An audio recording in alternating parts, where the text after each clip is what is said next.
केंद्रीय मंत्री नितीन गडकरींनी प्रसिद्ध अभिनेत्री हेमा मालिनी यांना खास विनंती केली आहे। नागपूरच्या धापेवाडा इथे धापेवाडा टेक्सटाईल नावाने सिल्कच्या कारखान्याचं काम सुरू आहे।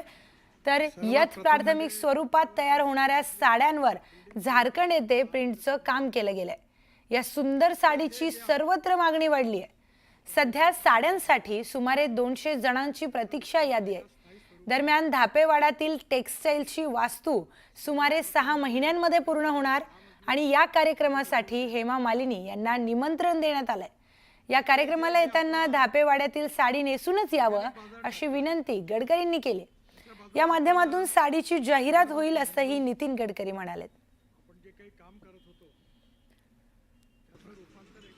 पण धापेवाडा टेक्सटाईल म्हणून आपण साड्या तयार केल्या प्युअर सिल्कच्या आणि त्याचा मुंबईच्या मॉडेलनी प्रेझेंटेशन केलं। त्याचं प्रिंटिंग झारखंडला केलं। एवढं सुंदर आहे की आता आपण 200 साड्यांची वेटिंग लिस्ट आहे, आपल्याजवळ द्यायलाच नाही आहे। आता 6 महिन्यात ते पूर्ण झालं की मी हेमा मालिनींना विनंती केली की तुम्ही उद्घाटनाला या आणि आमची साडी जी आहे त्याच्यावर या, म्हणजे तुम्ही ॲडव्हर्टाईज कराल। त्या येणार आहेत आणि धापेवाड्याच्या बिल्डिंगचे काम जोरात सुरू आहे।